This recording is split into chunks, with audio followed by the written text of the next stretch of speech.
I would like to welcome you this afternoon to our event, Trans Rights in the Trump Era. I'm Caroline Frederickson. I'm the president of the American Constitution Society. I'm really very pleased to be here with all of you today for this incredible program.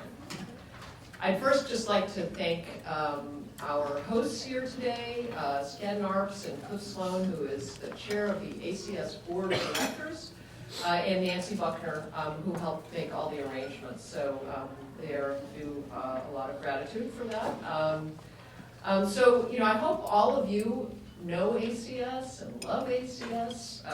But if you don't know us, I'm going to tell you just a little bit about us. We are a nationwide network of lawyers, law students, judges, policymakers, and scholars who believe that the law should be a force to improve the lives of all people.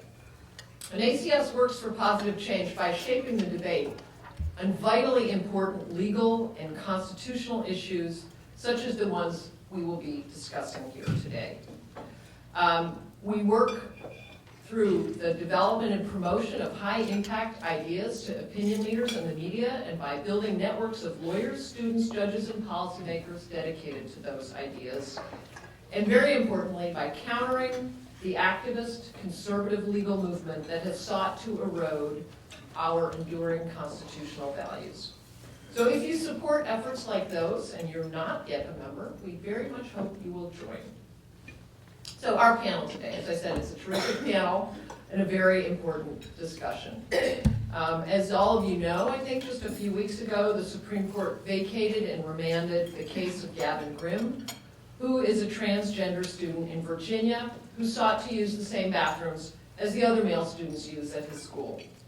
The remand, which came just 3 weeks before the case was to be argued, followed the Trump administration's withdrawal of the Department of Education guidelines defining discrimination based on gender identity as sex discrimination under Title IX, and requiring schools to allow transgender students to use the bathrooms that correspond to their gender identification.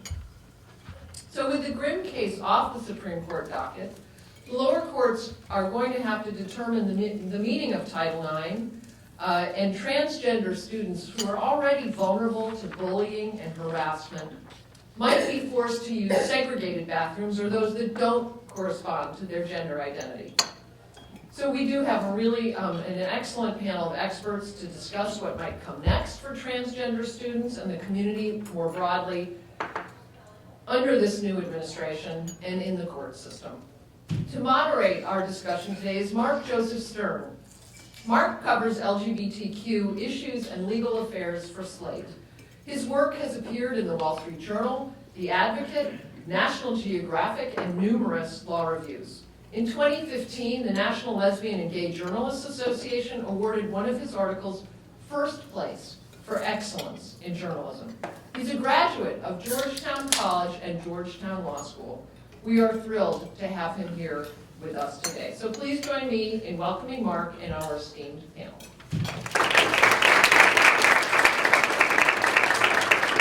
Thank you so much for that extremely kind introduction, and thank you all for coming to this panel today. I'm super impressed by this crowd. I will say, I've noticed that since January 20th, when I add in the Trump era to any article, the readership really spikes. It could be like chocolate cake recipes in the Trump era, and people would be like, have to share this right now.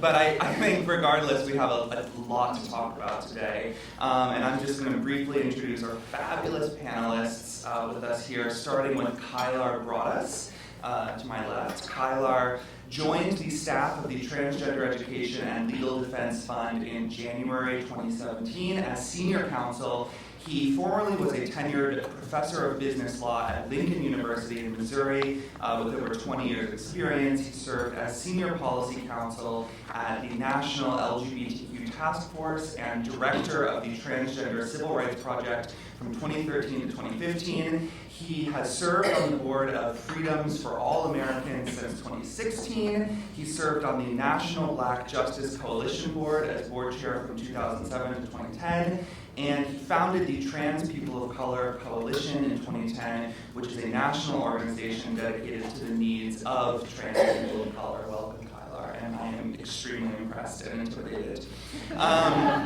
David McDonald is a legal associate in the Cato Institute's Center for Constitutional Studies. During law school, he interned for the New York State Supreme Court's Commercial Division and clerked for the Institute for Justice, a public interest law firm in Arlington, Virginia. McDonald holds a JD from Columbia Law School, where he served as an articles editor for the Columbia Business Law Review. He holds a BA in political science from the University of California, Los Angeles. Welcome, David. Katie Eyer is an associate professor at Rutgers Law School who has published widely on topics related to LGBT rights and social movement litigation. Before entering academia, she was an employment discrimination attorney who brought employment discrimination claims on behalf of LGBT employees under federal, state, and local law. In 2005, she launched the Employment Rights Project at the organization then known as the Center for Lesbian and Gay Civil Rights, which was dedicated exclusively to bringing claims on behalf of LGBT employees who had experienced discrimination. Welcome, Katie. And last, but obviously not least, we have J.P. Schnapper-Casters, who is special counsel for Appellate and Supreme Court Advocacy at a little group you may have heard of called the NAACP Legal Defense Fund.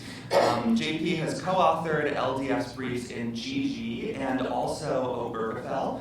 Previously, while in private practice, he co-authored an amicus brief in Windsor on behalf of former high-ranking military officers, former secretaries of defense, and U.S. senators and congressmen, as well as groups representing tens of thousands of veterans. And he is a new father, and his baby is actually cute. So, congratulations, JP. Not just fake cute, but really one of the good ones. So welcome to all of our marvelous panel members, and I just want to start off today by asking a really contentious and difficult question so we can all ease into the conversation.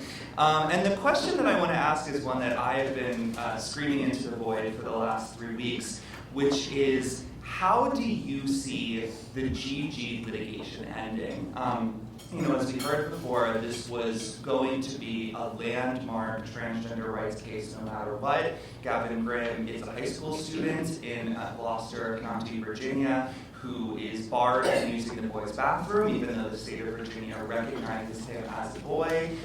He had sued under Title IX, and the Justice Department had urged the courts to defer to the Obama administration's guidance interpreting Title IX to encompass gender identity discrimination, but that guidance has been withdrawn, as we all know, by the Trump administration, and so the case has been remanded back to the Fourth Circuit, and Grimm can no longer rely on the guidance of the administration to mitigate his rights in court. So I'm going to start with this very easy question with you, Kylar. I would love to know how you see the GG case ultimately ending and being resolved.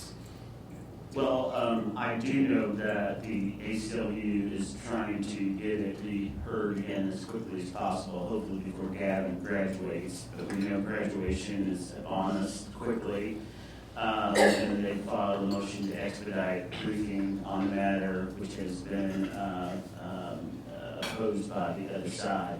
So my opinion is I'm not certain, but my thought is that the Supreme Court, given the current Trump administration, I haven't been saying that word, but will not take up the matter and will decline to hear the matter and let the matter go back down. So that's my thought. David? Well, I think the hour issue is clearly moved at this point. I think that's dead, which is unfortunate, because that's when we wrote our brief in Cato, that's what we focused on. And do you want to explain just a little bit of that? Right. So yeah, if you're not aware, Eyer is a case from 1997. It's sort of the companion to Chevron. It says that when an agency is interpreting the meaning of its own regulations, the court should afford that interpretation control and deference. And David, who wrote that opinion?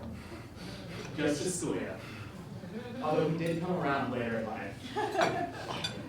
But I do think the Title IX issue, the second question, I think that is still alive, and I think the Supreme Court will eventually hear that after it goes through the Fourth Circuit again. And what they rule, I think that's the question. I have no idea. So in relation to something you said at the beginning of your question, this was expected to be a landmark case. I do think regardless of whether GG goes up, we're going to get our landmark case, right? This issue is pending not just in this case, but in multiple cases around the country. There are lots of cases outside of the context of Title IX, Title VII. Many of these same issues of coverage for transgender employees are being litigated, so it may take another year or two, but I think this is ultimately something that's going to come back to the court. In terms of how GG itself is resolved, I think it's a real toss-up where the panel would go on the Title IX issue without the hour deference issue. It's clear that there's one vote against and one vote in favor, but the third vote is much less clear.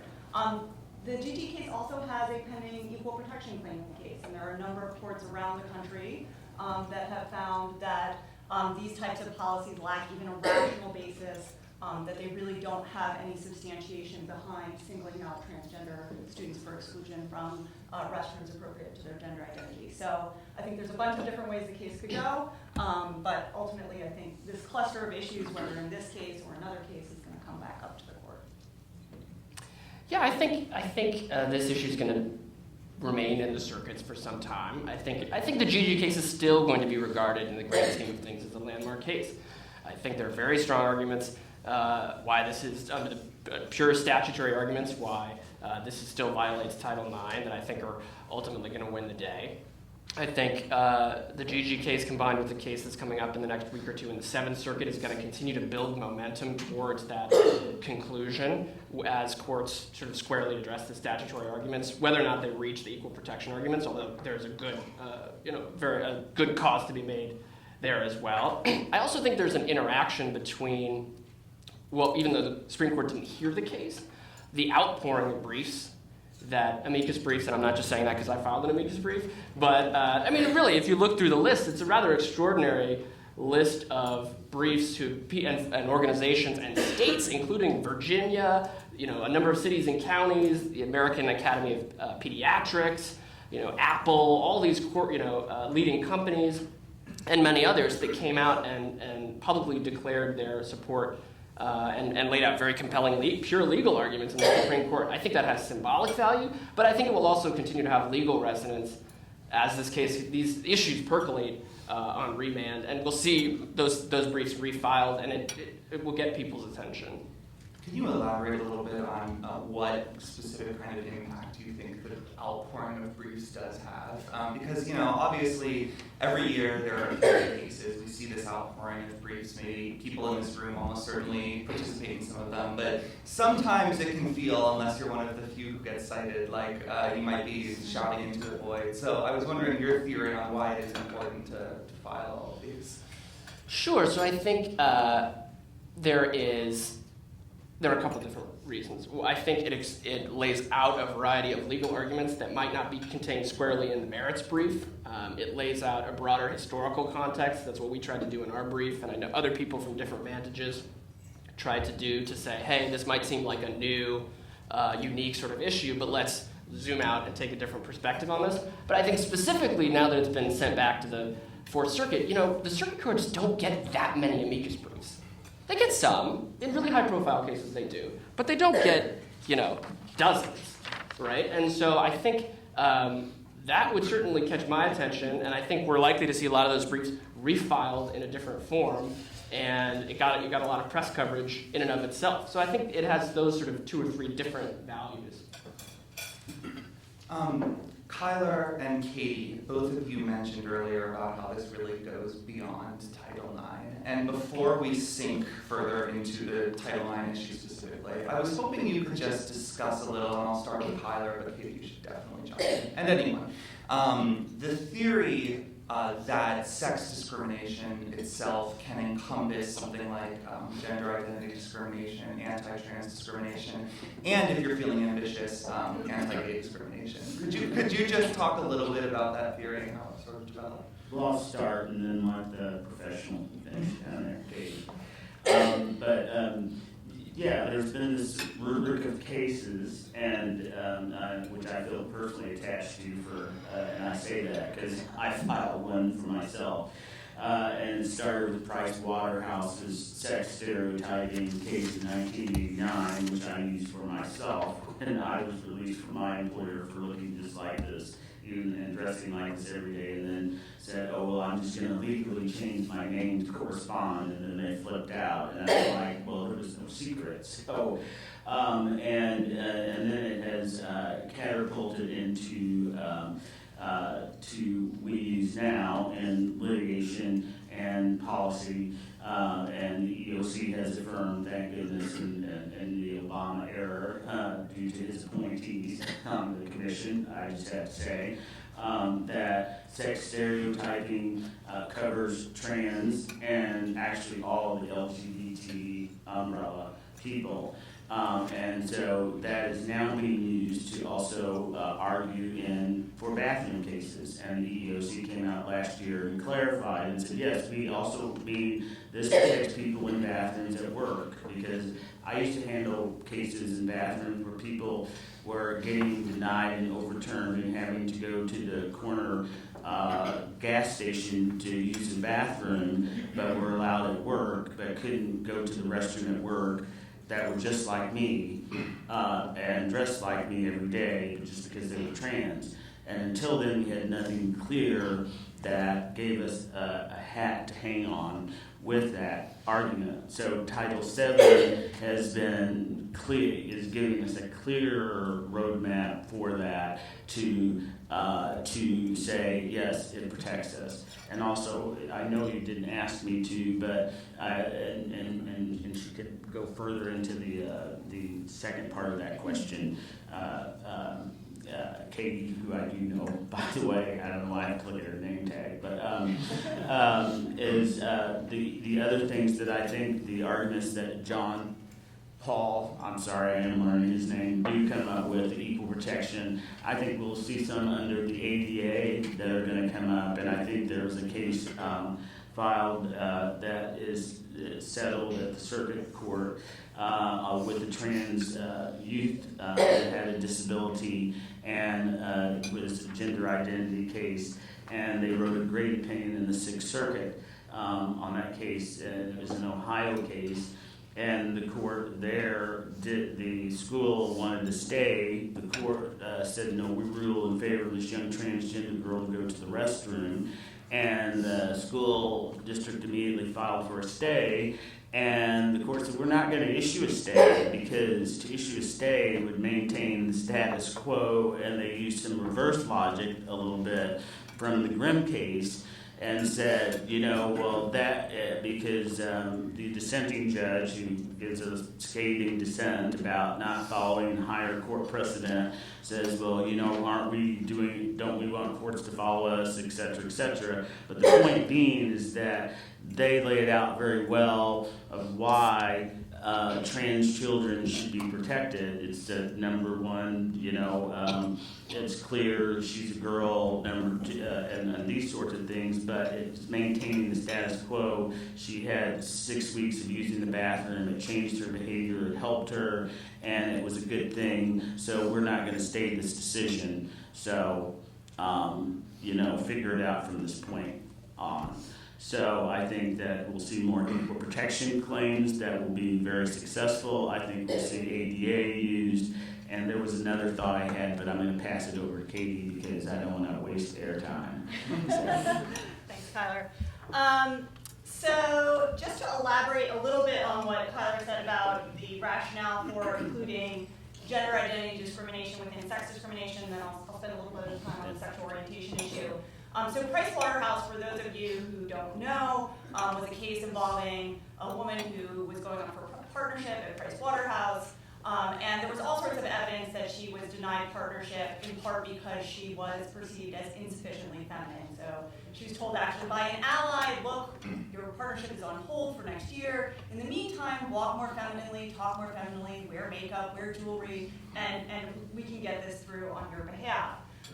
Prior to that time, most of the circuit courts had said that Title VII that its protections were really limited just to sex, meaning women as women and men as men, and did not encompass concepts of gender. And the Supreme Court made clear in Pricewaterhouse that that was not the case, that discrimination on the basis of gender, and in particular forced gender conformity or discrimination based on gender nonconformity from whatever the employer's perceptions are of what a man or woman should be, is itself actionable as sex discrimination. So that rationale, as Kylar rightly points out, has provided the foundation for any number of circuits which have since held that anti-transgender discrimination inherently involves gender stereotyping. That's pretty common sense. And thus is protected as sex discrimination. So the vast majority of circuits that have addressed this since Pricewaterhouse have reached that conclusion. There are also some other arguments that are out there about why this is sex discrimination. My personal favorite is the analogy to religion and conversion, right? Just as it would be religious discrimination to fire somebody for converting from Judaism to Christianity, so too it is literally sex discrimination to fire somebody for transitioning from female to male or vice versa. So those are sort of the arguments in terms of sex discrimination for gender identity. Again, as Kylar also correctly points out, we've had a lot of administrative developments that have also endorsed this theory.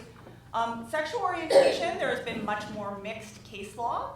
As somebody who used to practice in this area, it was often frustrating to me that most of the circuits had said that sexual orientation is not included itself as sex discrimination under Title VII. You were sort of left with this much narrower gender stereotyping theory, which meant if you had a super effeminate gay male client, maybe you could win a case, or a super butch lesbian client, maybe you could win a case, but the gender conforming client was not going to be able to win cases. The EEOC, again, following a number of district court opinions on this issue, came out with an opinion, I believe last year, stating that the rationales why, yes, indeed, sexual orientation discrimination is also sex discrimination. And I think that concept often sort of initially takes people by surprise, but if you look at the legal reasoning underlying it, it simply follows well-established doctrines in anti-discrimination law. So for example, there's a well-established line of cases that says it is race discrimination to discriminate against somebody because of the race of their partner or spouse. So by exactly the same logic, so too it is sex discrimination to discriminate against somebody because of the sex of their partner or spouse. As any number of courts and the EEOC has pointed out, it is a core gender stereotype that men should only want to be with women and women should only want to be with men. So you are gender stereotyping every time you discriminate on the basis of sexual orientation. And finally, it is a well-established principle of anti-discrimination law that if you look at the circumstances and but for the sex of the victim, they would have been different. That is sex discrimination. That is true in virtually any sexual orientation discrimination case because, if a man is fired for being married to a man, if a woman at the company had done the same thing, they would not have been fired. So those are the rationales behind the sexual orientation piece. And do you want to talk a little bit about the recent 11th Circuit decision on this point? Sure. So the 11th Circuit, there's a number of cases pending around the country on the sexual orientation issue specifically, where the circuits have been asked essentially to reevaluate their prior case law on this issue. And the 11th Circuit is the first of them to come down, came out with a fractured decision. So sort of like the GG case, you have two judges that go along with the majority, but one of them concurs, and then you have a dissent. The dissenter was the only one that wholeheartedly endorsed the notion that sexual orientation discrimination should be per se sex discrimination. But the majority opinion actually didn't rest on disagreement with that point, but rather the fact that there was pre-existing circuit precedent from the 1970s that had said that sexual orientation was not covered. One of the judges on the panel who went along with the majority separately concurs and makes clear Judge Pryor does not think that this is covered by Title VII, but I know they're going to seek en banc, rehearing en banc. And again, the panel decision, the actual majority decision wasn't based on disagreement with the doctrine. It was just saying we've got circuit precedent on this. If we want to overrule it, it's got to be by the en banc procedure. Yeah, and I urge you all to read Judge Pryor's concurrence in this case, which is very creative, and actually argues that it's somewhat offensive to suggest that all gay people wind up in same-sex relationships, citing as proof an amicus brief filed in Obergefell by wives of same-sex attracted men, which argues that there are many gay people who are in happy mixed orientation relationships. This was really the linchpin of Judge Pryor's logic there. No, I actually taught this case to my students yesterday, and there was a lot of sort of perplexement at what exactly this meant, because the line he tries to draw is he says, well, it can't be categorically so, and it's really conduct versus status. So he seems to acknowledge that it is a gender stereotype to say that men would only want to be with women, but that it can't just be about their status. So is he suggesting that the man who's fired for holding hands with the man is now going to have the actionable claim? I mean, it's a very confusing opinion that doesn't really have a clear logic underlying it. David, we haven't gotten to you yet. I'm very sorry about that. I'm also sorry that one of your areas of real expertise here, which is in Eyer deference, has somewhat fallen away given the remand. But I was hoping you could talk a little bit about your and Cato's original position in the GG case about the deference question. And then if you're willing to talk a little bit about how you feel about the case now and where you'd like to see it go. Right. So for us, we consciously decided not to take a position on the Title IX issue. I think that's a debatable issue. Personally, I would probably side with Gavin Grimm on that issue. Personally, the problem for us was that process matters, and this is a decision that should have been made by the court on its own independent review, or made through legislative means, not by a bureaucrat's reinterpretation of a previous regulation.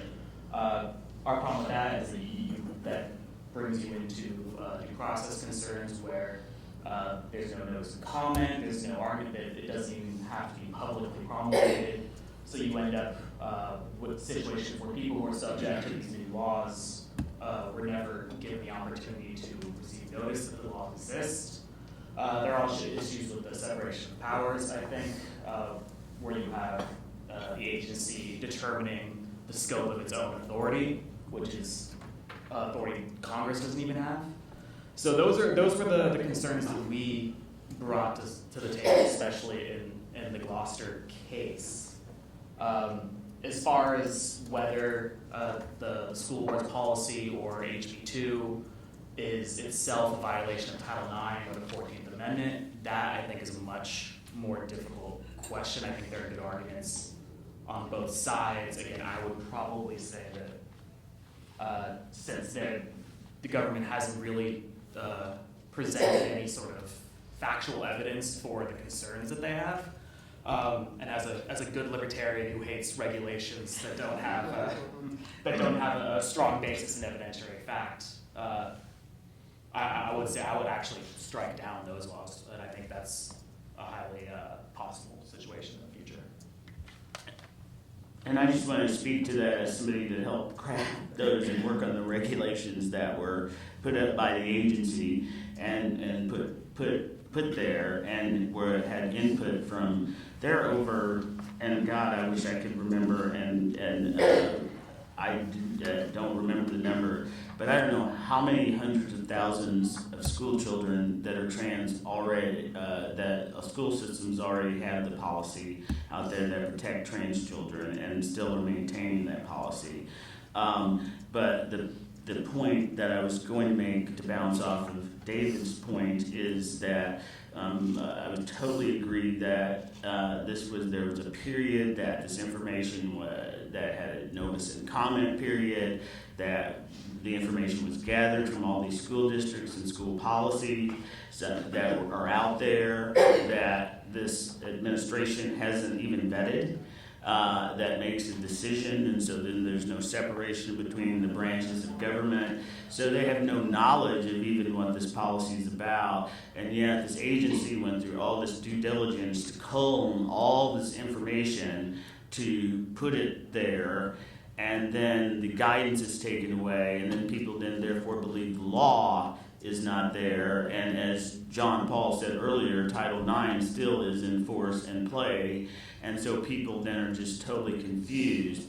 And I've been doing the trial cases for a long time and have gotten, I wouldn't say thousands, but I've done hundreds of folks and gotten a lot of young transgender gender changes and name changes in red states where I would wave in at and be the worst nightmare. And that was luckily the internet wasn't quite working then. We didn't know what it was, and then they couldn't look me up.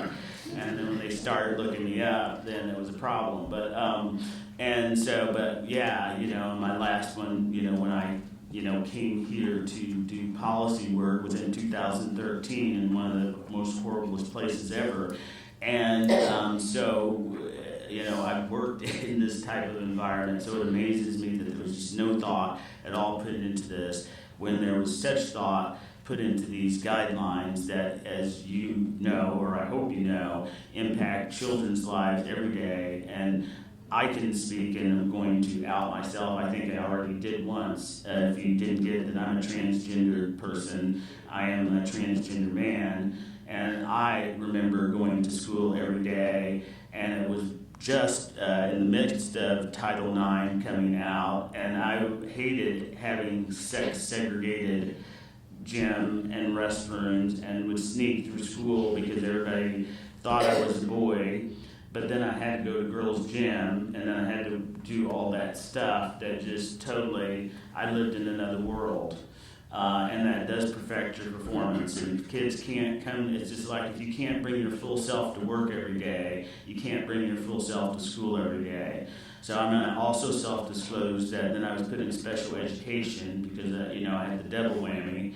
I had gender identity and I had race identity issues. I'm black, by the way, if you can't tell, and I'm very proud of that. And so, because my mother would appear at school with me more than my father would appear, and so they made lots of assumptions. And so, just because I had those two incongruencies going on, I suffered a lot of abuse as a child in school systems. So, and we are now in the 2000s, and we are still dealing with this issue, and I'm no spring chicken. So, we have trans youth killing themselves every single day, and this impacts children's health, where parents are picking them up, or just they go home, or they just don't go to school anymore at all. And so those are the issues that are humanitarian issues, that impact why we do these legal issues, and they're social issues, but children have lots of health issues from just holding it all day too, for the ones that were like me, who were taught you go to school every day, especially for my parents who never got to get an education in this country, because we were under the illusion that slavery ended long ago. And so for me, you just held it all day long until you got home, and then you had lots of illnesses as a result of that too. So besides mental, you have physical, and so then we have children with that. And I've represented lots of children and navigating school systems and dealing with this issue. So, David, you're welcome to respond to that. You don't have to, but I would just say that I completely agree with everything you said, and it's true that if this comes to the merits of it, if the court is having to look at, say, 14th Amendment, this is substantially related to an important governmental interest, I think those are the concerns that come into play, and you have to see that, of course, the transgender children are no threat to anyone. And in fact, it's very much the opposite. And I think courts can and should take that analysis and do it themselves. The problem is when they're going to blindly defer to a statement made informally by an administrative agency. If the administrative agency had done it through notice and comment, or just Gavin Grimm bringing this lawsuit on his own accord, I think those are very, very different situations. So I just want to make it clear that I do believe in the wisdom and the humanity of all of the policy involved.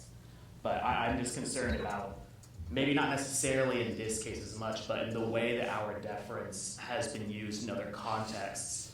You have situations, especially regarding areas like the EPA, Army Corps of Engineers, dealing with the waterways rules. You have situations where you have just normal individuals, not big government entities trying to be mean to trans children, but just normal homeowners, landowners, farmers that get stuck with these reinterpretations of footnotes in agency circulars that they were never informed of, but all of a sudden they're now guilty of a crime that no one told them existed, and that's a massive problem. And it's unfortunate that our issue had to come to the fore in the context of a transgender student struggle. But I understand this can seem heartless in this context, and I feel for that. But I think it's important to recognize that the process through which we achieve these good ends also has to be good as well. I just wanted to add that my guess is that there are any number of LGBT rights advocates that are not feeling our deference right now either, that probably would align with your position given the, again, what the Trump administration has done so far is just withdraw the existing guidance, but there is always the possibility that they take the opposite position. And that's certainly something that, our deference arguments cut both ways, right? So right, that's, I think we use the argument in our, I'm not sure if we actually said, I think it might have been exercise in editing for being a little too provocative, but I think we actually called on the court to Trump-proof the law. I didn't know that Cato actually had a too provocative line. JP, did you have something to add? Sure, I was just, I appreciate what you're saying, David, about the process matters, and as a civil procedure nerd, I'm with you, and I hear what you're saying about the burden of that certain regulations can have on small business owners. But I think that, and it does, our deference, all of this can cut both ways depending on who is promulgating regulation.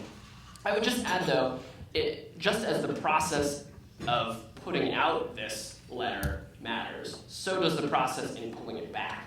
And I thought part of what was disturbing about the way, beside the fact that it was precipitously pulled back on the eve of oral argument, the fact that the justification that the White House gave was this is the states' rights issue. And I think that was troubling for, this is not a pure APA argument, but it was troubling for sort of two reasons. One is there's a lot of historical resonance there for us, right? We've heard that, for the NAACP Legal Defense Fund, I should say, we've heard that sort of argument made before that around Brown, around the implementation of Brown 2, this is a states' rights issue, the Supreme Court should not be interfering, and that has, unfortunately, that phrase has been used, that concept has been misused as a way of legitimizing or providing flexibilities for overt discrimination. The other problem is just legally speaking, I don't think there's a states' rights to each interpret Title IX. I mean, last time I checked, the Supremacy Clause means that the federal court, the federal statutes trump state laws generally, and a federal court interpreting a federal statute would generally bind the entire circuit. So I'm not entirely sure I know what that was meant to imply, but I just don't think it's accurate. JP, while we're on you, could you talk a little bit more about how you tied those ideas about history and the dark past of these states' rights claims into the brief that you co-authored for the LDF and GG? Sure. So our brief was really, we've been filing briefs for a long time in the marriage equality space and have been involved in a variety of LGBT issues. This was the first time that we jumped into sort of a pure transgender rights case.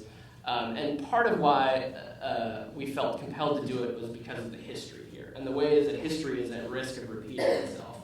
In our brief, we sort of lay out the way that a variety of analogies, but we start off with bathrooms, right? If this is a case about bathrooms, let's talk about bathrooms. Let's talk about the ways that bathrooms were racially segregated for a long time, and the indignities that inflicted upon people. You mentioned having to hold it. There's an article we cite in a brief by Vernon Jordan about how his parents said, who's a leading African American lawyer, who said his parents said, when you go downtown, go to the bathroom at home and hold it, because you don't want to have to play around with the racially segregated bathrooms and it just invites trouble. And there's all sorts of incidences of violence. I mean, the Freedom Riders, we go through this chronologically, but we talk about how the Freedom Riders tried to integrate restrooms and were beaten.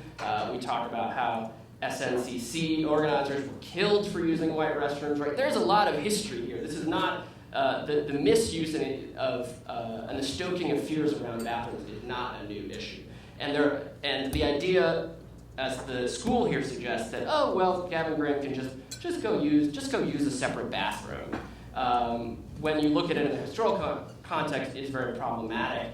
And that saying that, aside from being wrong, actually, there's a lot of indignity to having to go, and it's all right there in the historical record. Dr. King talks about the indignity of having to use a separate bathroom and what that form of segregation in particular meant. So we use that history as a jumping off point, and then we look at the arguments that were offered at the time to justify segregated bathrooms, segregated swimming pools, and then other sorts of institutions, parks, marriage, and it is eerily similar. I hate to say it, right? But it's this idea of discomfort, sort of vague danger, if you know, unspecified sexual contact, that if you have, or even, even the North Carolina Speaker of the House said it's a public safety issue, right? Transgender students.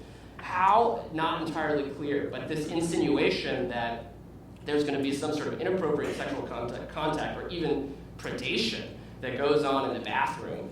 And we see many of these arguments were lodged about swimming pool, racially integrated swimming pools, racially integrated bathrooms. We see it over and over again. And the point we were trying to make is the court has, at the very least, viewed those arguments with great skepticism, in large measure because they were completely factually baseless. I mean, the idea that you shouldn't racially integrate bathrooms because it would spread sexually transmitted diseases, right? We would all view that as like wildly unscientific and incorrect today. But these were serious legal arguments offered in federal court by state officials, and the courts, regularly and gradually came to reject almost all of them in these different contexts. And so what we tried to do was weave together that different history and show we've seen this script before. We need not repeat the history. And there's some broader principles here that cut across, even though bathrooms are a sensitive issue, and I think they're being exploited in this particular context, we don't need to go down that road again. I just wanted to add to that, a very interesting discussion of the history that, of course, this is not a new argument in the context of transgender rights either. This has been the argument against affording civil rights protections to transgender folks for decades. And it is quite striking in view of that fact just how little opponents of these protections have been able to come up with over all of that time, during which dozens of states, hundreds of localities have had these protections for transgender individuals, both in employment and in education and other contexts. Exactly the point you made, there really just is not substantiation behind it, despite decades of people trying to push this argument as the reason not to afford civil rights protections for transgender folks. First, I want to clarify I wasn't disagreeing with David because I do believe in process. But I have to say it heartened me to see the NAACP's brief in this matter personally, and all these comments, by the way, are my personal comments. I just want to clarify that also. And so it really did. And also because I didn't want to age myself, that I have been touched by that particular policy as well. And so I never forget, and this is not my show, I'm in a panel with everybody else, but usually when I give a speech, I always start with when I was a kid and my sister took me downtown because she went to segregated schools and I went to desegregated schools. And I see the difference in her. And I got to see Reverend Lyles, who was with Dr. King, and the trauma he talked about that his daughter has gone through. And as old as he is, he still sends his daughter money every month because of the trauma of it. And I see the trauma in my sister. But also, I remember the hand that stuck in front of my face that told me I couldn't go to this bathroom because I had gone to segregated schools. So I didn't know the difference. And my sister was at the counter with her friends in the segregated booth, and I didn't know the difference because I was too little. And she said, go to the bathroom, sure. And then I walked back there in this big hand, and it's still in my face. I'll never forget, as old as I am. And so that's how I always begin, usually when I give a speech, to talk about these issues. And then secondly, I was going to say what Katie just said, is that this is not a new issue. I have done the trans work from, not the beginning, but sort of what's called the second wave when we became visible again, when we came back out. And we started doing local ordinances to do education because we realized states weren't going to give us approval, and we still got lots of education to do even in courts and with our colleagues and with everybody.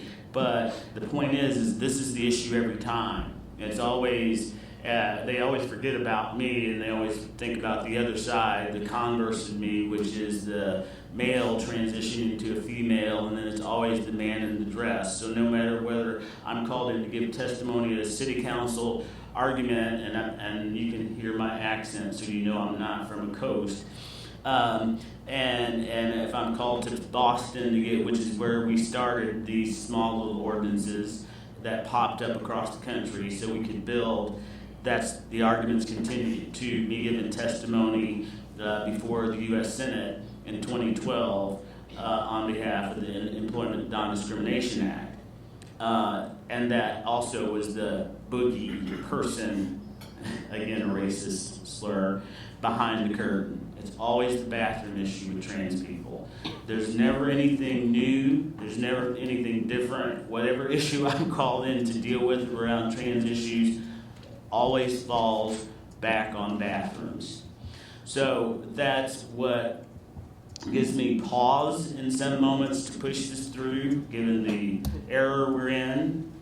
But also, I've lived in a red state all my life, so that's never stopped me from doing anything else.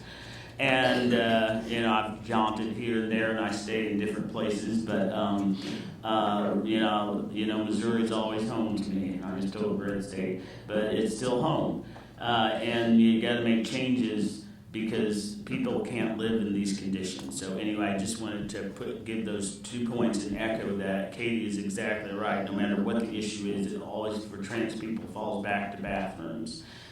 Where we haven't even gotten to employment protections. We're talking about bathrooms, and we've got some etching of employment protections. Yes, we do, but they're not clear and explicit. We're just still already talking bathrooms, which again falls back to John Paul's point and the NAACP's point. So again, it heartened me, and thank you for joining in.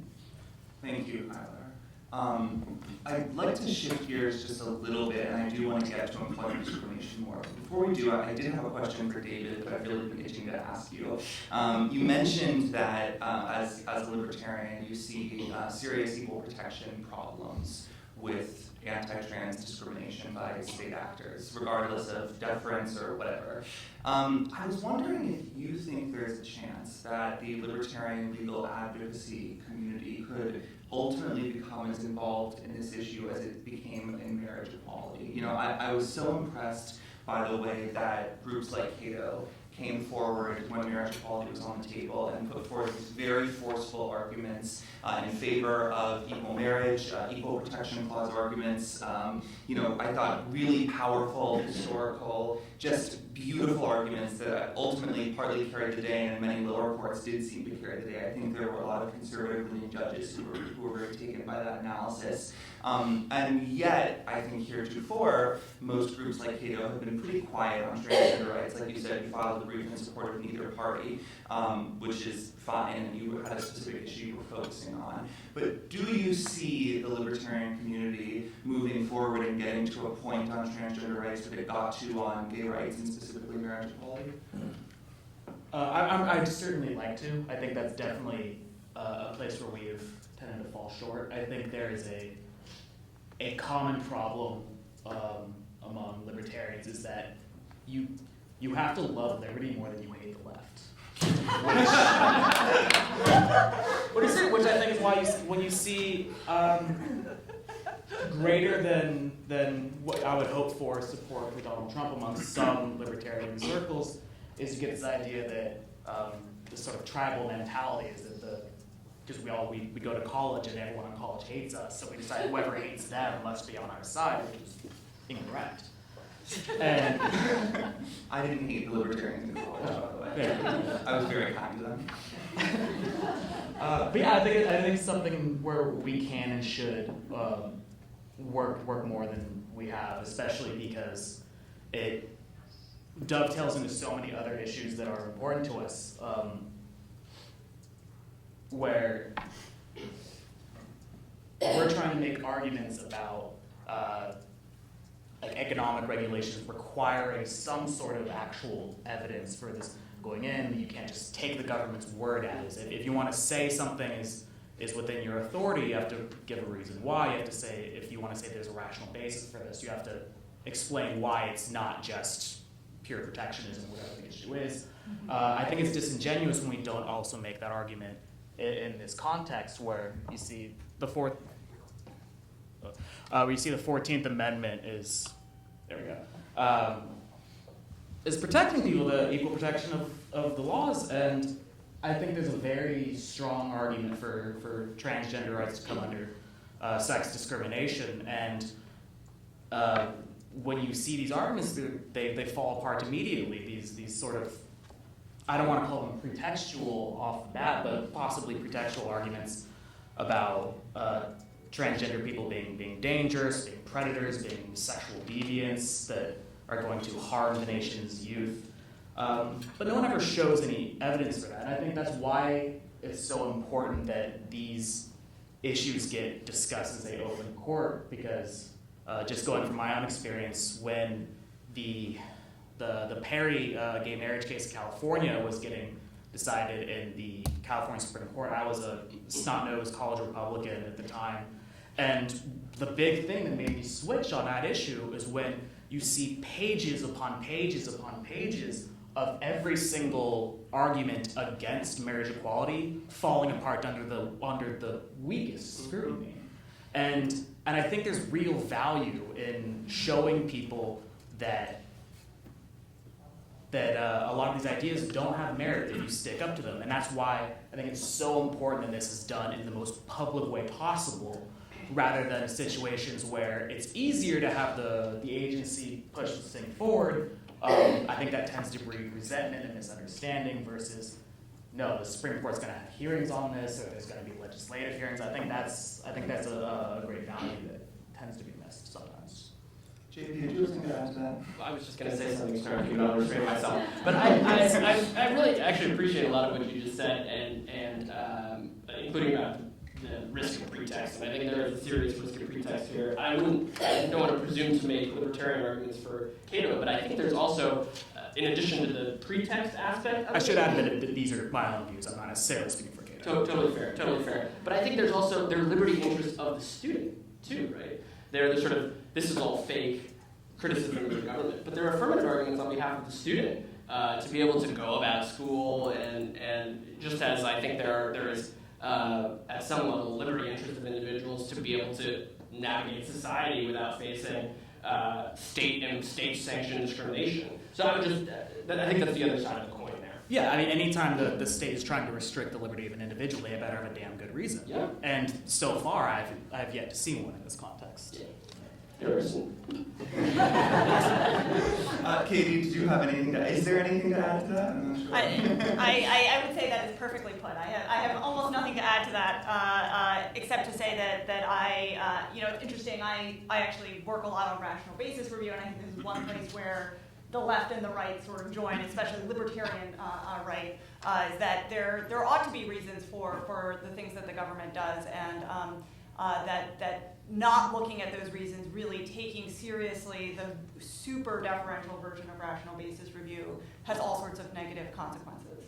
All right, Katie, keep your mic on, because I also have another question that I'd love to pick your brain on, which is about Title VII employment discrimination, and specifically the 11th Circuit decision from a little while ago. So one interesting thing that I found in that decision, specifically Judge Pryor's concurrence that we keep coming back to, is that toward the very end he said, well, maybe it's right that we shouldn't let employers fire gay people for being gay, but that's for the legislature to decide. And in fact, the Congress has thought about passing a law to explicitly bar anti-gay employment discrimination in those words many times since the 90s, but has never actually done so. So I, in my infinite wisdom, think it's pretty clear that they don't want this to happen, and it hasn't happened yet, so I'm going to rule against this claim. Do you think that continuing congressional attempts to pass comprehensive Title VII reform, maybe just a broad Equality Act type anti-LGBTQ discrimination bill, do you think that that can hurt this effort in the courts to interpret Title VII and Title IX to bar LGBT discrimination? That's a great question. I have a few different responses to that. So first I'm going to say, it's a well-known, theory of statutory interpretation that you don't make assumptions about what the legislature means based on what they did not do, right? There's lots of reasons legislatures don't do things. Justice Scalia, right, illustrious Justice Scalia has been among the leading proponents of that you read the statute for what it says on its face, and regardless of whether folks in 1964 were thinking about transgender, employees, they certainly weren't. Sex, if it says because of sex, and it is because of sex, then you have a claim. In terms of whether or not this would hurt efforts going forward, I'll say I'm somebody like Kylar who thinks it's actually really important to have an explicit, clear law that bans sexual orientation and gender identity discrimination, despite these developments in the courts. I think that many employers are small employers who don't necessarily have lawyers sitting there tapping on their shoulder being like, hey, did you know that sex discrimination law has been interpreted in this way?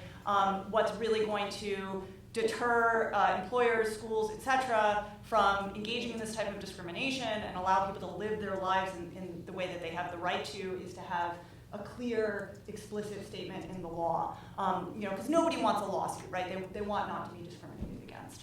And in terms of whether further efforts will accentuate this argument in the courts, I don't think so. I think that that argument is already out there. Any judge that buys that argument has plenty to go to in order to make it. And so I don't see any reason why adding an additional iteration of the Equality Act being introduced in Congress is going to make any difference. I think, again, the judges who don't buy that argument won't buy it, and the judges that do have the basis to make it now. Does anyone else have any comments on that? My other question, and you could take this one too, Katie, is whether you think it's important for states to, obviously important for the kids, but do you think that it has any legal impact for states to continue to push on the state level to get this legislation enshrined into law? You mean state level laws? Yes, I mean state level laws. Absolutely. So as somebody who practiced in Pennsylvania where there is not such a law, and now teaches in New Jersey where there is such a law, state laws are really important, right?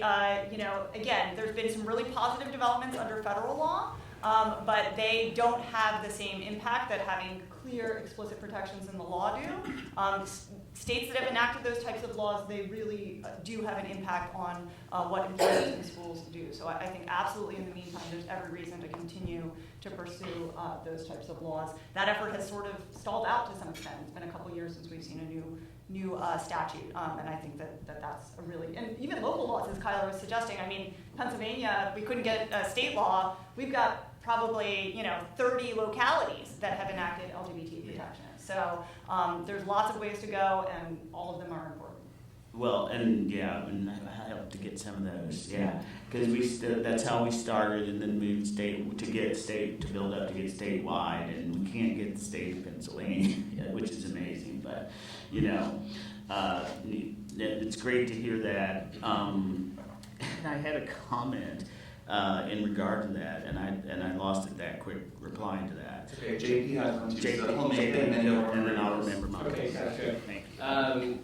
just to piggyback off the issue of state laws and to sort of underscore the point that this is not about bathrooms, what's been interesting and troubling to see is when you have in certain states local or city governments or municipalities pass ordinances or laws that say, as a blanket matter, not about bathrooms, as a blanket matter, it's the position of this, it is now local law that you shouldn't discriminate on the basis of LGBTQ.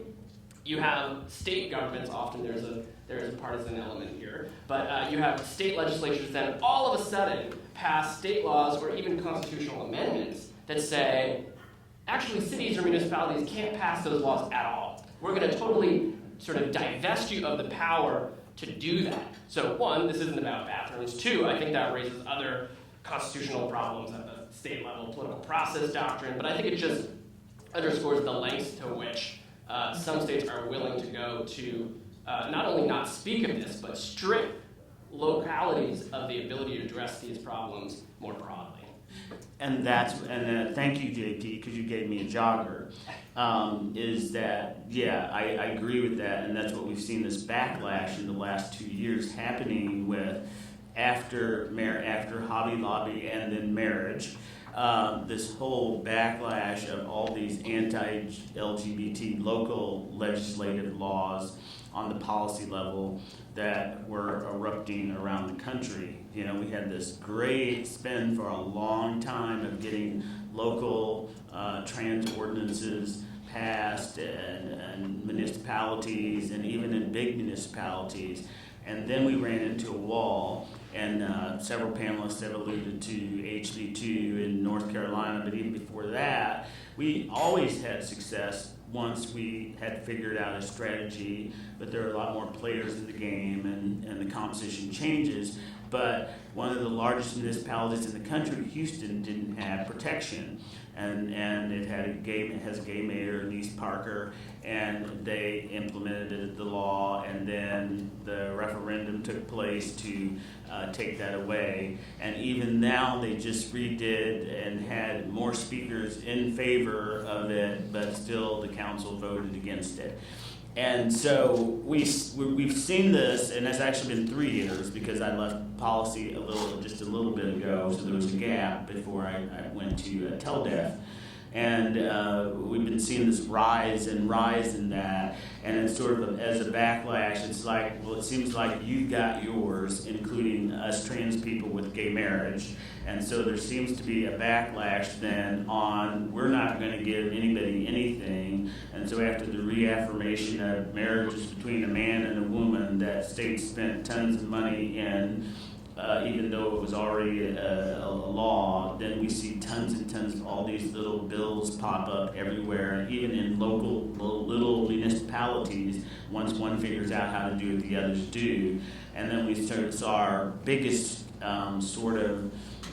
state fight was in North Carolina, although we did have one with Indiana, and we won that one, but we sort of didn't. I'm just glad you got the joke.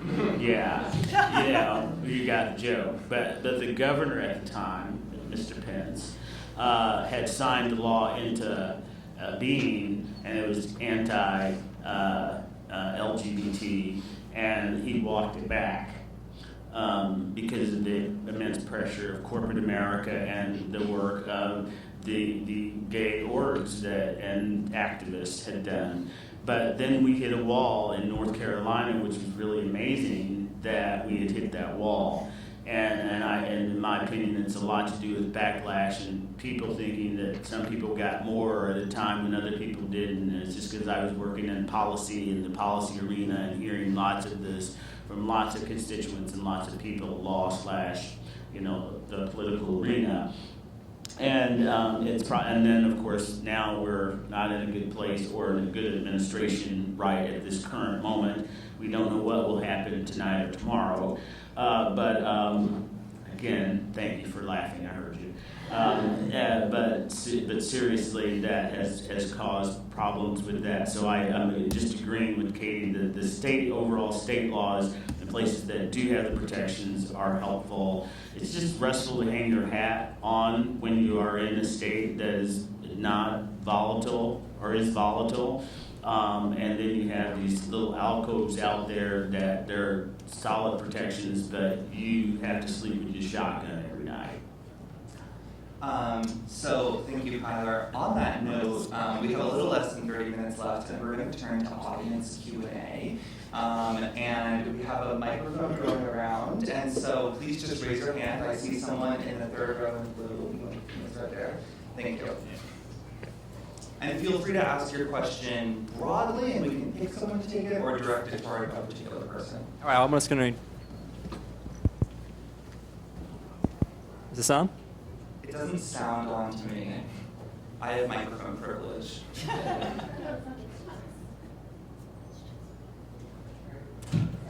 Project. So project. Use your stage voice. All right, I can do that. And moves. So you're just talking to the phone. Oh, all right. So anyway, You'll get used to it. all right. So let me start off with this question is kind of broadly for whomever might dare to answer it. My question is relating to the Senate confirmation hearings for both Attorney General Jeff Sessions and for Neil Gorsuch. Not at one time during those hearings did any senator, either a Democrat or Republican, bring up this issue about whether LGBT people are covered under existing civil rights laws under Title VII and Title IX. And in the situation with Jeff Sessions, there were consequences for that because not long after he was seated as Attorney General, first action was to roll back that guidance that was in the that was based on the assumption that Title IX did cover transgender people. So my question is to why was it that this issue was avoided during those confirmation hearings?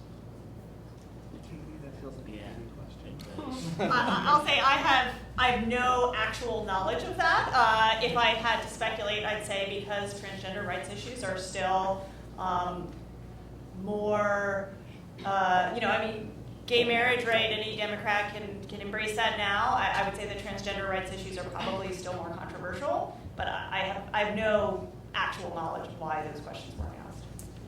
Yeah, if I had to guess, it would just be because it's hard to score points on transgender issues right now. I think that's really what the hearings are mostly about. So. And then I'll just go ahead and weigh in and not throw a guess that it's never a winning point to bring up trans issues for any legislator, unless they're in San Francisco, or the District of Columbia. It's just not, a winning point. If you're from somewhere else, no, it's never a winning issue. And everybody claims, no matter who they are, they need more education. Because when I would do lobbying and do shoe leather, they never got the issues. They conflate us with gay people. They think the issues are exactly the same.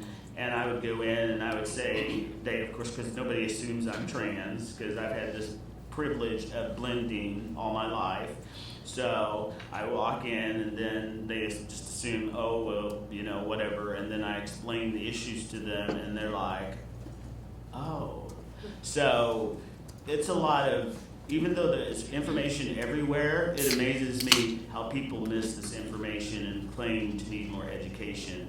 So I'm just going to say this, which wasn't part of the question, and I'll be quiet, is I felt like this when I talked about and taught about race, is it's not upon that person or that group of people to teach you about a group of people, even though you might not like them, but it's about you learning it. And I can't flip on a channel even though there's nothing on, but there's always something trans on a channel.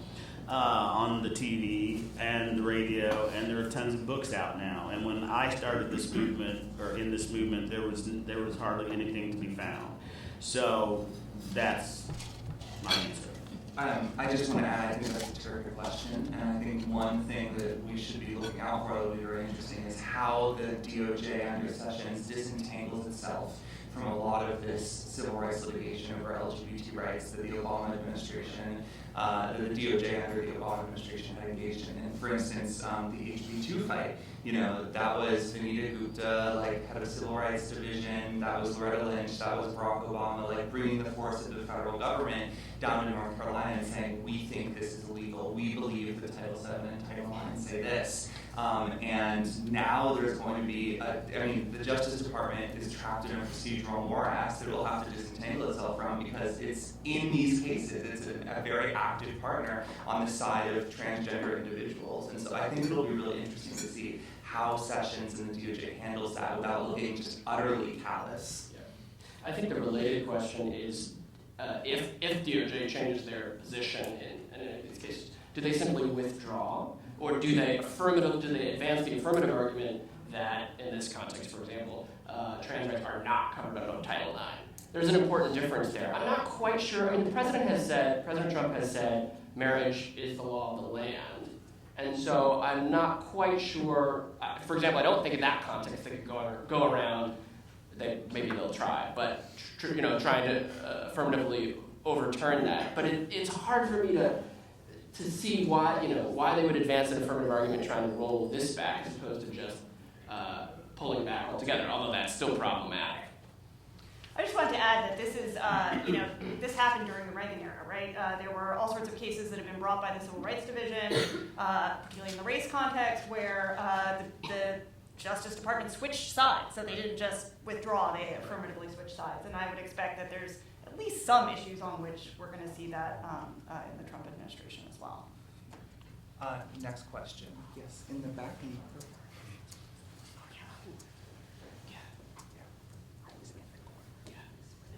Hi, this is a question directed first at David and then to the others. And David, you come across as a very reasonable person. I really appreciate you coming on a panel, coming into the lion's den, as it were. But I feel like you're soft pedaling a little Cato's view here.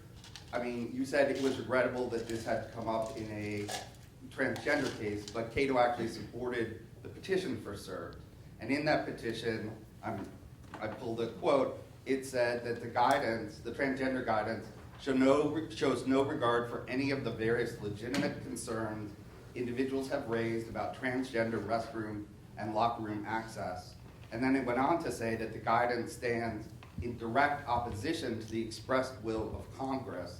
Even a cursory examination of the issue will show that Congress never intended Title IX's prescription of discrimination on the basis of sex to include gender identity.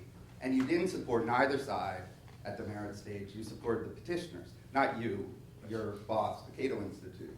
So I'm not quite sure how much of this that we're hearing today is your personal opinion and how much reflects the Cato Institute's view around transgender issues. Are you confident that if the Trump administration issues a guidance saying Title IX doesn't protect transgender people, that your institute would file a brief saying that guidance is entitled to no deference? Right. I do have to reiterate that these are my views, not necessarily the views of the Cato Institute as a whole. And in that case, if the Trump administration did make its own guidance and tries to reinterpret it that way, I would like to hope that we would also file in that case, challenging that.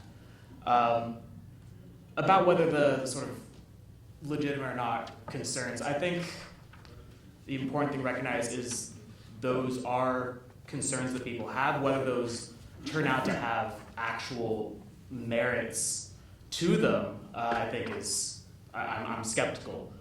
But So you're what we referred to there was a line between meritorious concerns and legitimate concerns? no. What I was saying is that these were concerns that were never addressed. In a notice and comment procedure, for example, these are issues that people would be able to bring their arguments for them. This public, this would take over the course of several months. There'd be a public debate on this. And like I said, with the referencing the California gay marriage Prop 8 case, arguments that have no ultimate factual merit are best dealt with in the most public way possible. And I think that's the problem is when you have an agency making significant changes in the way the law is currently interpreted without without bringing through those procedures, there's a problem in that a lot of people don't see as legitimate, and you don't have the sort of notice to the public. And these are concerns, whether they are legitimate or not. A lot of people think they are, and this is something that should be openly debated, if nothing else than to just show that they don't have merit. I think that was the problem, is the fact that this was done on this, at least first the FERC Kadima letter, just as the Assistant Deputy Secretary made this decision.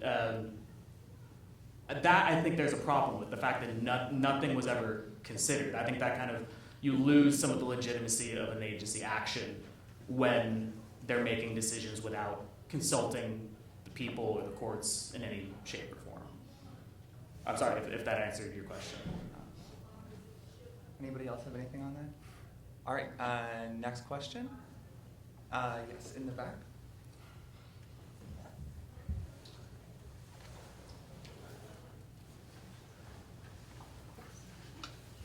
Let's see, I've gone to nightclubs in this town in which there's a lot of men's or women's room. There's just stalls. We all stand in line and take our turn with one. How's that fit into all what you're talking about? Is it good, bad, discriminating, not discriminating? I want to add to that question using my moderator authority, and ask whether you could add whether anyone here thinks that gender-neutral bathrooms are the way of the future, because that's something that I've seen hotly debated in the LGBT community and more broadly, sometimes as a horrible, sometimes as a highly sought-after future, and I just love to hear people's thoughts. Great add-in. Thank you. JP, you want to start? Sure. Sure. I mean, I think from sort of an architectural perspective, could buildings just move to single stalls instead? Sure. And I think what I would stress is you don't have to go that far in this case. That just because you believe that the arguments being offered by the school board here are pretextual, or that there's discrimination against transgender students in this context, does not necessarily mean that having men's and women's rooms is inherently illegal, and that you have to sort of knock those down nationwide. I think there are various legal and prudential reasons why that would be sort of a line you could draw as the oral arguments proceed. But from an individual choice perspective, sure. Yeah. I would say that I prefer, I think, gender-neutral bathrooms, I think, are probably the best decision. But then again, this is speaking as a able-bodied, straight, white, cisgendered man. I don't have to feel fear anywhere, so I don't want to speak on behalf of, say, women or in situations that I don't know if that's a concern if women don't want to have men in their bathrooms outside of the transgender context. So I think there's definitely still room for debate on that issue. I just wanted to add that, I think certainly making gender-neutral restrooms available is an excellent idea. There's all sorts of reasons that people want the increased privacy that, for example, the gender-neutral and specifically single-stall restrooms afford.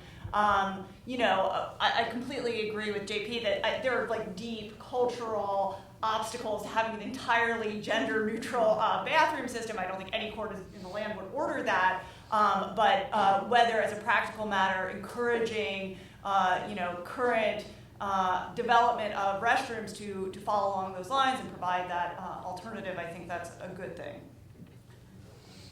I have to agree with Katie and John Paul in that, culturally in just certain places we're not going to remove men and women's rooms, but having gender-neutral alternatives are good. And you must live in the District of Columbia. Is that where you live? You're staying here? Yeah, and here, yeah. And we have a place. Yeah, I live here too. So, but yeah, and it works well here. Although there have been instances of discrimination here. as well that occur when restaurant owners don't adhere to that policy. You know, there were a couple of years ago in the district. So, but the district has made it clear it's no tolerance, zero tolerance for any type of that discrimination, and it's easy to control a district. The District of Columbia is relatively, I know we don't like to think small, but it is, so it's easier to control than some big state that is harder to police, and I'll use my own home state of Missouri. You know, you can't police a state like that. It's huge. It's got a lot, within it, it has lots of geographic differences. So, and norms. And then I just want to give a throwback to, I remember the debate of, you know, why women, you know, we couldn't have women work was because we go even further, you know, including with the race argument, women couldn't work because there were no bathrooms to work there.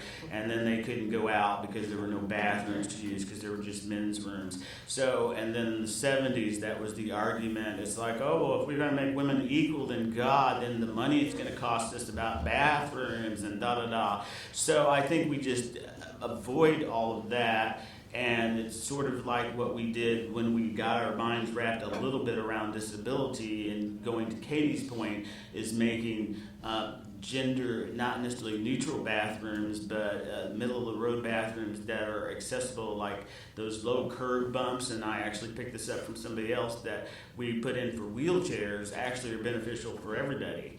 We put those in for wheelchairs and disabled people, but they benefit everybody, and that's the sort of idea of that third family bathroom or more private bathroom setting that fits families, that I want to go change my kid in, that I, you know, my husband and I or whoever want to go in there and use the restroom in, or I don't want to see a trans person in the bathroom, you know, it's like, you know, I don't want to see you either, but sorry, I had to be snarky. Because he brings it out in me, Mark does. I don't know what it is, but I think then that bringing it that way as a solution makes it more palatable, makes it more realistic in other places, and then I believe in a society being open for everybody, and that includes people that want to be gendered also, including people that don't want to be gendered. So. Any more questions from the audience? I think I see yes over here in the front. We'll get to you back to I promise. Thank you all so much. This was so excellent. Prior to being an ACS staffer, I worked in the Massachusetts State Senate and filed the bill that was successful this past year for public accommodations. But now there's a voter referendum coming up in 2018 to overturn the extension of public accommodations protections based on gender identity. So I'm curious what you all think about voter referendums and how they hold up to equal protection. Jake, could you start with this one because you mentioned something about that earlier? Sure. I mean, my very simple answer would be Romer versus Evans, right? The Supreme Court sort of decided this issue, Justice Kennedy running for the majority. There was a similar sort of dynamic that you're describing. The cities of, I think, Boulder and Aspen passed an ordinance saying we're not going to discriminate against gays and lesbians. And there was a state override, and then there was the Supreme Court said you cannot single out these sorts of provisions for subordinate treatment. And so I think that this also plays out for when you have states overriding municipalities in the LGBT context today. I think it's squarely decided by Romer. I don't see how you, I understand the court is in other contexts appropriately solicitous of referendums and public opinion, and that plays a role, and that's different states do that differently, but I'm not sure how you get around that by singling out a particular group, whether it's done by public referendum or state constitutional amendment, for different and inferior treatment. If I were, a litigant on the other side or a state trying to defend that, I don't know how you go in court and argue around Romer. So can I just ask a clarifying question? Is this is just repealing the state statute? This is not a state constitutional amendment? That's correct. Yeah. No, I mean, so I tend to agree that Romer is an obstacle. I would be a little bit less absolute. I mean, we have cases like Chouette, decided recently, which, drew a distinction. So I think that you're absolutely right, the state coming in and saying localities can't do this, we're going to make it harder for this group to do it, that's clearly governed by Romer, but I think that's an open question, which way a court would go on that. And it may depend in part on the type of campaign that surrounds the repeal effort, right? If it's openly anti-transgender and there's animus underlying it, I think you have a much stronger argument. It's hard for me to imagine how it could not be, right? What's the argument against other than that? Yeah. Yeah, and I think one problem, not related to this specific example, but bills like HB2, the preemption part of HB2 did not say no North Carolina municipality can pass a non-discrimination law that protects gay people or transgender people. It just said no municipality can protect a class that's not already protected by state law, and surprise, state law did not protect LGBT people. And so I think, you can still work around that, surely, there's logic there, but it makes it a little bit more difficult than a case like Romer, where whoever drafted that amendment was dumb enough to say, no, gay people are bad, you do not get to protect gay people. Somehow the North Carolinian legislators were slightly smarter than that, and did manage to disguise their animus in a bit more pretext. So I think it's a little trickier, but it's an open question right now, I think. Yeah. Throwing my 2 cents. And David, if you want to go ahead, but I think it's open as well. But I tend to, the point Katie mentioned is how the referendum is ran is key. You guys have always been able to do it. I helped you in the beginning. Because I bring that up because you guys are so progressive, much more in the Northeast than the rest of the country, particularly Boston, that although I know and I'm worried about the referendum, but considering the rest of the backlash, but generally you guys tend to always weather it out, so I do think it's key on how you run the referendum. And because there is no clear path, as has been stated, so I think it's how it's developed, how it's ran, and how it's orchestrated. It's going to depend, because we can sit and we can find faults with how different campaigns are ran, but I think that there was difficulty in Houston for various reasons. Then the mayor was involved because she's an elected official and she's an out elected official, so you had different dynamics and different things that tend to play there. Mark has pointed out with the North Carolinians being smart enough to do what they did, and so I think you have to focus on your game and do a good strategy. So. I think we have time for one last question in the back. I made a promise I'm going to keep it. Man in the red shirt.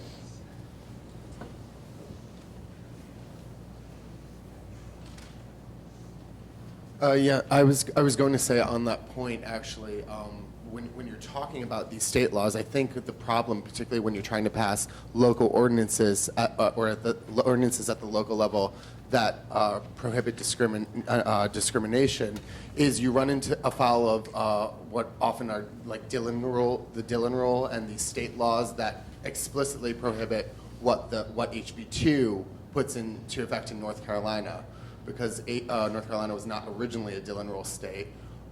Virginia, for example, is, but you run into a foul of all these state laws, and how do you even get to the federal if every court is just going to defer and say, well, we're a Dillon rule state, and it says you cannot extend protections to a class that does not exist already. Yeah, not all states, right? There's certainly, you're right, absolutely right. There's some states where there was a rule that even pre-existed disputes over local LGBT ordinances that localities could not go beyond the protected classes in state legislation. But there's many states where that's not true. And in fact, we've, as Kylar discussed, we've seen a proliferation of local ordinances across those states. So you're right, that's not a strategy for every state. But in the states where it's available, it's a good one. All right, I believe we're at time. I want to thank you guys so much for coming out today and listening to our spiels. I want to thank our totally fabulous panelists who were super game and awesome, and I really appreciate that and put up with me for nearly 2 hours. And that's our show. Feel free to chat afterwards, and I believe there's still food left, so thank you.